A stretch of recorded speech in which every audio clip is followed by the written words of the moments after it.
भेरी में बात करेंगे चक्रव्यूह के 7वें द्वार की, यानी कि 7वें चरण का मतदान 7 मार्च को होना है और 7वें चरण की तैयारी तेज हो गई है। आपको बता दें कि 7वें चरण की तैयारी तेज हो गई है। आजमगढ़, मिर्जापुर, जौनपुर में अखिलेश यादव, तो सोनभद्र, भदोही और आजमगढ़ में सीएम योगी आदित्यनाथ, तो वहीं गाजीपुर में प्रियंका गांधी की हुंकार और अमित शाह की मिर्जापुर में जनसभा। 7वें चरण की तैयारियां तेज हो गई है। आपको बता दें कि तमाम दिग्गज 7वें चरण के चुनाव प्रचार के लिए जी जान से लगे हुए हैं, पूरी मेहनत कर रहे हैं। आपको बता दें कि 7 मार्च को उत्तर प्रदेश विधानसभा चुनावों का 7वां चरण के लिए मतदान होना है, लेकिन उससे पहले आज शाम प्रचार थम जाएगा। लेकिन उससे पहले तमाम जो राजनीतिक पार्टियों के दिग्गज हैं वो लगातार चुनाव प्रचार करने में लगे हुए हैं। गाजीपुर में प्रियंका गांधी की हुंकार, 7वें चरण की तैयारी तेज हो गई है।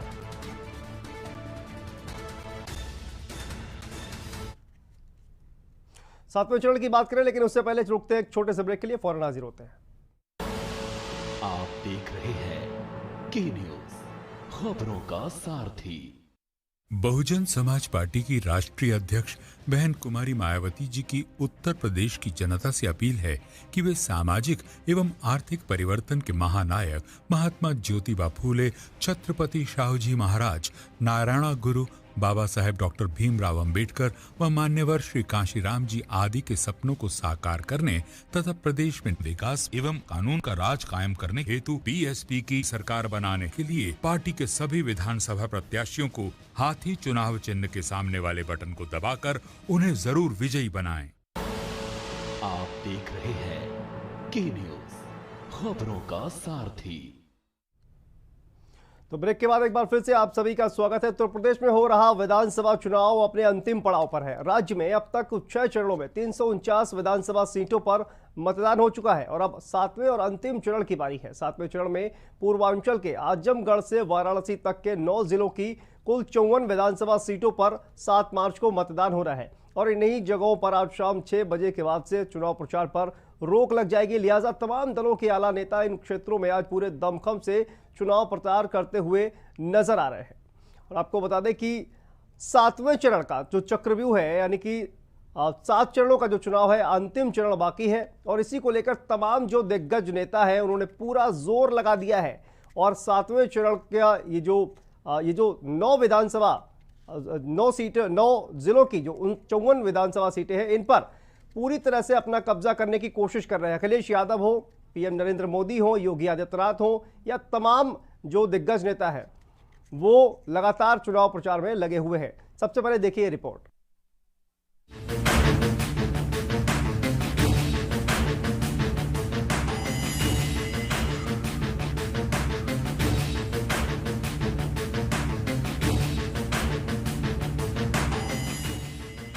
उत्तर प्रदेश विधानसभा चुनाव का अब आखिरी चरण बाकी है। ये आखिरी चरण 7 मार्च को होना है। ये न सिर्फ 2022 का आखिरी चरण है, बल्कि ये चक्रव्यूह का वो 7वां द्वार है जो अब अगले 5 सालों के बाद ही खुलेगा। और इन 5 सालों में अपना दबदबा बनाने के लिए सभी पार्टियां पूरी ताकत झोंकने में लगी हुई हैं। एक तरफ जहां बीजेपी लगातार विपक्षी पार्टी सपा पर आतंकवाद, परिवारवाद, माफियावाद के खिलाफ लोगों से वोट करने की अपील कर रही है, तो वहीं विपक्षी पार्टी भी कम नजर नहीं आ रही। विपक्षी पार्टी लगातार बीजेपी के लगाए जा रहे आरोपों का जवाब दे रही है, बल्कि बीजेपी पर बेरोजगारी, भ्रष्टाचारी, अत्याचारी, मनमानी पार्टी कहकर पलटवार भी कर रही है।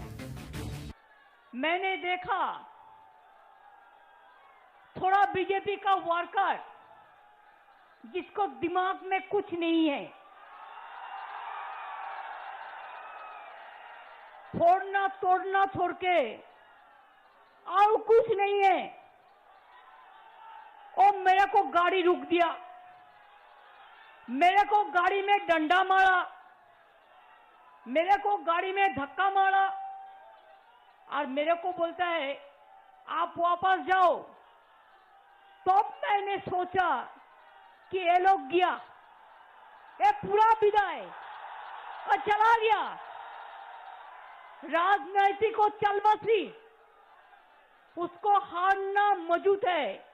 इसी के लिए मैं एक मीटिंग में आ रहा होता है, तुम्हारा क्या है?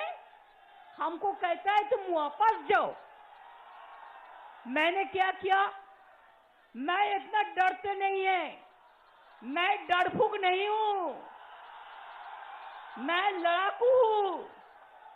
और लड़ते लड़ते मेरे को जिंदगी में बहुत दफे सीपीएम मेरे को पिटाया, मेरे को बहुत दफे गोली चलाया, मेरे को बहुत दफे डंडा मारा। मैं कभी झुका नहीं। क्या चुनाव के बाद ये बीजेपी वाले ढूंढने को नहीं मिलेंगे? इसलिए हम आपसे निवेदन करना चाहते हैं, अपील करना चाहते हैं। मैनिफेस्टो में ये कहा है कि समाजवादी सरकार बनेगी तो न केवल भर्ती निकालेंगे फौज की, पुलिस की, बल्कि जो 11 लाख पद खाली हैं उन पदों को भी भरने का काम समाजवादी सरकार में होगा। ये हमारे बीएड, टेट वाले लोग हैं, शिक्षा मित्र वाले हैं, बीटीसी, बीपीएड और पुरानी भर्ती वाले जिनके पद खाली है, 69,000 शिक्षक, रोजगार सेवक, आंगनबाड़ी, आशा कार्यकर्ता। अगर किसी को उम्मीद है तो वो समाजवादियों पे उम्मीद है और गठबंधन पे उम्मीद है। हम आपको भरोसा दिलाते हैं समाजवादी सरकार आएगी तो इनके पक्ष में फैसला लेकर के समाजवादी लोग काम करेंगे। किसान बहुत परेशान है और जो छोटे दुकानदार, छोटे व्यापारी है सरकार की नीतियों से, तो महंगाई, बेरोजगारी, जो किसानों की समस्याएं हैं, जो महिलाओं पर अत्याचार हो रहे हैं, जो छोटे व्यापारी, छोटे दुकानदार, उनकी समस्याएं, ये है ना आपकी समस्याएं? सही है? तो जब महंगाई आपके घर आती है तो क्या दरवाजा खटखटा के पूछती है कि आपका धर्म क्या है, आपकी जाति क्या है? नहीं पूछती, आ जाती है। हाँ? और जब बेरोजगारी आती है तो क्या बेरोजगारी पूछती है कि भाई तुम किस जाति के हो, तुम किस धर्म के हो? चलो मैं ये दरवाजा छोड़ देता हूं, मैं उसके घर चले जाता हूं। पूछती है बेरोजगारी? नहीं पूछती। ठीक है, तो जो छोटा जानवर आपका खेत चलता है तो क्या पहले चलने से पहले पूछता है कि भाई ये किसका खेत है? ये हिंदू का खेत है या मुसलमान का खेत है, या ये कौन सी जाति का खेत है भाई कि मैं इसको चरूं या ना चरूं? कि चले जाता है? चले जाता है? नहीं पूछता। अच्छा, विकास आया, सड़क बन गई आपकी, क्या सड़क पे लिखते हैं कि इस पे सिर्फ एक धर्म, एक जाति के लोग चलेंगे? नहीं लिख सकते ना। देश में मुस्लिम के अलावा भी बड़े बड़े माफिया हैं जिन पर बीजेपी की सरकार का अभी तक भी बुलडोजर व हथौड़ा आदि नहीं चला है। ये सब इनकी संकीर्ण मानसिकता नहीं है तो वो क्या है? इसलिए इनके इसी पक्षपात वाले रवैये से दुखी होकर ही यहाँ मुस्लिम समाज खासकर बीजेपी व आरएसएस से काफी नफरत करता है तथा न ही इनको अपना वोट देना भी पसंद करता है। इतना ही नहीं बल्कि इस बार तो बीजेपी की सरकार में अपर कास्ट समाज में से विशेषकर प्रबुद्ध वर्ग में भी ब्राह्मण समाज हर मामले में अपने आप को काफी ज्यादा उपेक्षित महसूस करता है। 7 मार्च को आप सबको अपने मताधिकार का प्रयोग करना है। 7वां चरण का चुनाव संपन्न होगा तो भाइयों बहनों आप देखना कि 8, 9 और 10 मार्च को तमाम विपक्षी दलों के नेता जो पिछले 2-3 महीनों से काफी बिलबिला रहे थे, ये सभी विदेश भागते हुए नजर आएंगे या फिर नेपाल और बिहार की तरफ ये लोग रुख करेंगे। आप देखना ये होने वाला है।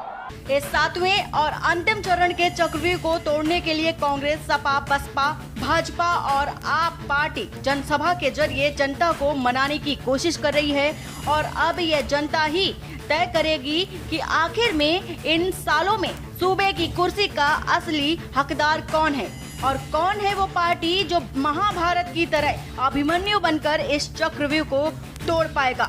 स्पेशल डेस्क के न्यूज इंडिया।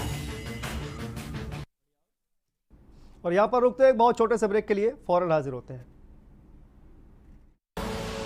आप देख रहे हैं के न्यूज, खबरों का सारथी। भाजपा का संकल्प है कॉलेज जाने वाली मेधावी छात्राओं को मुफ्त स्कूटी।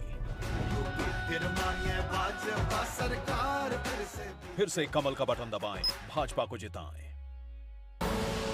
आप देख रहे हैं के न्यूज, खबरों का सारथी। और ब्रेक के बाद एक बार फिर से आप सभी का स्वागत है। तो उत्तर प्रदेश विधानसभा चुनाव के चक्रव्यूह का 7वां द्वार, इसको खोलने के लिए लगातार तमाम जो दिग्गज है वो लगातार कोशिश में लगे हुए हैं। उसके पर बात करने के लिए हमारे साथ हमारे संवाददाता सोनाली पाटवा वाराणसी से जुड़ गई हैं। इसके साथ ही अजीत गिरी संवाददाता जौनपुर से हमारे साथ जुड़ गए हैं। प्रोफेसर सीपी सिंह राजनीतिक विश्लेषक हमारे साथ जुड़ गए हैं। राघवेंद्र सिंह राजू राजनीतिक विश्लेषक हमारे साथ जुड़ गए हैं। आप सभी का बहुत स्वागत है। सबसे पहला सवाल प्रोफेसर सीपी सिंह सर आपसे लेना चाहूँगा। सर, जिस तरह से ये जो 7वां चरण है इसको लेकर तमाम जो राजनीतिक दिग्गज हैं उन्होंने पूरी ताकत झोंक दी है, आपका विश्लेषण क्या कहता है सर? तो सीपी सिंह से संपर्क नहीं हो पा रहा है। राघवेंद्र सर आपके पास आते हैं। 7वें चरण का जो चुनाव हो रहा है पूर्वांचल की अगर बात करें सर, आपका विश्लेषण क्या कहता है, क्योंकि तमाम राजनीतिक दलों ने पूरी ताकत अपनी झोंक रखी है? देखिए, ऐसा है कि जितनी भी छोटे क्षेत्रीय दल हैं, महागठबंधन में जिन दलों का राजनीतिक अस्तित्व का भी इस चरण में जो है पूर्वांचल के जैसे अपना दल, एस और निषाद पार्टी, भारतीय जनता पार्टी के 2 सहयोगी दल हैं जी, इनकी भी एक तरीके से अग्नि परीक्षा का ये दौर है जी। और जिस तरीके से समाजवादी पार्टी, ओम प्रकाश राजभर, उनके गठबंधन के जितने भी सहयोगी दल हैं जी, इन सारे दलों के लोगों ने अपने अपने क्षेत्र में जाकर के, मैं कल रोड शो देख रहा था बनारस में, बहन हमारी केंद्रीय मंत्री स्मृति ईरानी जी पहले ही वहां मौजूद थी और जब हमारे भारत के प्रधानमंत्री जी का रोड शुरू हुआ और इसके बाद अखिलेश का रोड शो शुरू हुआ, तो जाहिर सी बात है कि दोनों तरफ से जोर आजमाइश पूरी तरीके से लगे हुए हैं। और ये भी बात सच है कि चाहे नरेंद्र मोदी जी की रैली जौनपुर की रही हो, उन्होंने जो बात उठाई, पहली बार मैं देख रहा हूं प्रधानमंत्री जी सीधे सीधे तौर पर समाजवादी पार्टी का नाम ले रहे हैं जी। और समाजवादी पार्टी का नाम लेने से शायद अखिलेश जी को भी इस बात की आशा नहीं रही होगी कि प्रधानमंत्री जी इस क्षेत्रीय दल को इतनी ज्यादा ताकतवर और इतना ज्यादा मजबूत क्यों मान रहे हैं। तो जो चक्रव्यूह बना हुआ है कि हर समझौता चक्रव्यूह बन जाता है और बार बार अभिमन्यु मारा जाता है, तो अभिमन्यु बच जाए और आखिरी चक्रव्यूह कौन तोड़ पाए, इसकी सारी कवायद जैसा आपने अभी बताया जी, बिल्कुल, कैसे घेरा डेरा डाल करके लोग अपने अपने समाज के मतों को एकजुट करने के लिए जी बिल्कुल, तो कहीं ना कहीं जो सभी राजनीतिक दल है सर वो पूरी एड़ी चोटी का जोर लगाने में लगे हुए हैं। ठीक है, वापस लौटेंगे सर आपके पास। प्रोफेसर सीपी सिंह सर आपके पास आते हैं। सर, आपने देखा जिस तरह से अब प्रधानमंत्री नरेंद्र मोदी ने 7वें चरण के लिए खुद ही मोर्चा संभाल लिया है, तो आखिर पिछले अगर चुनावों की बात करें तो इतना इंपॉर्टेंट क्यों है? क्योंकि पिछली बार भारतीय जनता पार्टी ने यहाँ पर जिस तरह से सीटें जीती थी, इस बार संख्या बढ़ाने की कोशिश लगातार जारी है भारतीय जनता पार्टी की। सर देखिए जी, जब भी कोई चुनाव होता है तो सत्तारूढ़ दल के अगेंस्ट स्वाभाविक है दूसरे राजनीतिक दल जो विपक्ष में होते हैं, सरकार में नहीं होते हैं जी, चक्रव्यूह बनाने का प्रयास करते हैं, कर भी रहे हैं। पिछले चुनाव में भी किया था। जब भी चुनाव होता है तो इस तरीके के चक्रव्यूह बनते हैं जी। अब ये समय की बात है कि वो चक्रव्यूह टूटता है कि नहीं टूटता है। मुझे जैसा लगता है, क्योंकि मैं प्रोफेसर हूँ डीन भी हूँ, हेड भी हूँ जी, और बच्चे भी आते हैं, जानकारी देते रहते हैं। सत्तारूढ़ सरकार में इस समय है तो स्वाभाविक है थोड़ा बहुत आदमी को डर तो लगता ही है, और थोड़ा बहुत क्या ज्यादा डर लगता है कहीं ऐसा न हो कि जितनी सीटें आई उससे कम पर पहुंच जाए या सरकार न बना पाए। तो पूरी ताकत जो है विपक्ष और सरकार की तो तरफ से, दोनों तरफ से जो है जुटी गई है। अब मुझे ऐसा लगता है वैसे तो चुनाव जो वोट डाले जा चुके हैं, 7वां केवल चरण बाकी है, लास्ट चरण 7 मार्च वाला जी, 10 तारीख को मतपेटियों में बंद हो जो है खुलेगा कौन जीतेगा। लेकिन जहां तक मेरा अपना मानना है, लोगों से बातचीत की है, उस आधार पर ये कहा जा सकता है कि टक्कर तो समाजवादी पार्टी से है, लेकिन मायावती जी को भी, बीएसपी को भी कम आंकना बहुत अच्छी बात नहीं है। जी बिल्कुल। तो कहीं ना कहीं भारतीय जनता पार्टी के लिए भी बहुजन समाज पार्टी को कम आंकना अच्छी बात नहीं होगी। ठीक है सर, आप बने रहिए हमारे साथ। फिलहाल एक छोटे से ब्रेक के लिए यहाँ पर रुकते हैं और चर्चा जो है वो लगातार जारी रहेगी। यहाँ पर लेते हैं छोटा सा ब्रेक, फौरन हाजिर होते हैं। आप देख रहे हैं के न्यूज, खबरों का सारथी। पहले जब कोई बड़ी बीमारी या महामारी आवत रही तो टीका विदेश से आवत रहा और हम लोगन तक पहुंचन में तो जमाने लग जाते रहे। पर ई बार कोरोना का टीका अपने ही देश में बना है। इतने सारे देशन की जनसंख्या के बराबर टीका तो सिर्फ हम यूपी वालन के ही लगा है, वो भी एकदम मुफ्त। आज कौन और सरकार होती तो विदेश से टीका मंगवाती और कमीशन खाती भरपेट। फिर हम लोगन का नंबर कब आता, हिसाब लगा लो। कमल का बटन दबाएं, भाजपा को जिताएं। आप देख रहे हैं के न्यूज, खबरों का सारथी। और ब्रेक के बाद एक बार फिर से आप सभी का स्वागत है। यूपी विधानसभा चुनाव में 7वें चरण पर हम लगातार चर्चा कर रहे हैं और तमाम जो राजनीतिक विश्लेषक है वो हमारे साथ जुड़े हैं। साथ ही हमारे संवाददाता सोनाली पाटवा वाराणसी से हमारे साथ जुड़ी हुई हैं और अजीत हमारे साथ जौनपुर से जुड़े हुए हैं। सबसे पहले सोनाली आपके पास आते हैं। वाराणसी में कल प्रधानमंत्री नरेंद्र मोदी ने रोड शो किया और अब वहां की तस्वीर क्या कहती है, चुनावी जो समीकरण है वो क्या कहता है, क्योंकि अखिलेश भी कहीं ना कहीं टक्कर दे रहे थे। सोनाली क्या आप मुझे सुन पा रही हैं? ठीक है, वापस लौटेंगे सोनाली आपके पास। अजीत आपके पास आते हैं। जौनपुर की अगर बात की जाए तो तमाम राजनीतिक दिग्गज जो है वो वहां पर बने हुए हैं। चुनावी समीकरण इस वक्त क्या कह रहा है जौनपुर का? अजीत जी, मैं आपको बता दूं कि जनपद जौनपुर की 9 विधानसभा सीटें हैं, जिसमें सभी जितनी तमाम पार्टियां, चाहे वो सपा हो, बसपा हो, कांग्रेस हो, सभी पार्टियां हैं जो मतलब पूरा ताकत झोंक चुकी है, क्योंकि 7वां लास्ट चरण है और लास्ट चरण है जो चक्रव्यूह है, इसे तोड़ने के लिए हर पार्टियां अपने अपने मतदाताओं को।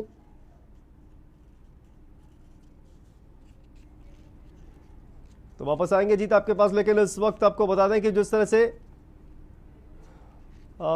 वापस आएंगे जीत आपके पास, लेकिन यहां पर लेते हैं बहुत छोटा सा ब्रेक और फौरन हाजिर होते हैं। आप देख रहे हैं के न्यूज, खबरों का सारथी। भाजपा का संकल्प है गरीब को उपलब्ध कराएंगे न्यूनतम मूल्य पर मां अन्नपूर्णा कैंटीन में भोजन। सरकार फिर से कमल का बटन दबाएं, भाजपा को जिताएं। आप देख रहे हैं के न्यूज, खबरों का सारथी। और आपको सीधा लिए चलते हैं। अखिलेश यादव समाज पार्टी के मुखिया जनसभा को संबोधित कर रहे हैं, क्या कुछ कह रहे हैं ये सुनते हैं। अरे शुक्र है उन्होंने ये नहीं कहा कि जो इंटर पास कर लेंगे और जो 10वें में एडमिशन लेंगे उन्हें लैपटॉप देंगे। बताओ, लैपटॉप की उनकी बात सुनकर के जनता लोटपोट हो जा रही कि नहीं हो जा रही? इसलिए आजमगढ़ के लोगों से क्या कहना, ये तो पहले से ही साइकिल की रफ्तार बढ़ाने के लिए तैयार हैं। और मुझे तो ये लगता है कि इस बार आजमगढ़ में इतना धुआंधार वोट पड़ने जा रहा है कि धुआं उड़ाने वाले धुआं हो जाएंगे। ये मान लें कि सब 10 की 10 सीटें जीतने जा रहे हैं। लेकिन सावधान रहना इनके नेताओं से। इनके नेता जो छोटे वाले हैं, जो छोटे नेता हैं वो छोटा झूठ बोल रहे हैं, जो बड़े नेता हैं बड़ा झूठ बोल रहे हैं, और जो सबसे बड़े नेता हैं वो सबसे बड़ा झूठ बोल रहे हैं। बताओ सावधान रहोगे कि नहीं रहोगे? और ये राशन देने की बात कह रहे हैं कि राशन को लेकर के बहुत सुना रहे हैं। इसलिए हम अपने सभी लोगों को कह के जा रहे हैं कि ये राशन पहले ये नवंबर तक दे रहे थे, अब ये मार्च तक दे रहे हैं। बीजेपी वालों से पूछिए, आपने यूपी के बजट में पैसा नहीं रखा राशन का, न दिल्ली के बजट में पैसा रखा राशन का, और आप किस भरोसे पे जनता को राशन बांटोगे? तो इस खास पेशकश में फिलहाल इतना ही, लेकिन खबरों का सिलसिला लगातार जारी है। आप देखते रहिए के न्यूज इंडिया। नमस्कार। इस कार्यक्रम के प्रायोजक करता है गोल्डी किचन किंग मसाले, जहां जाएं रिश्ते बनाएं।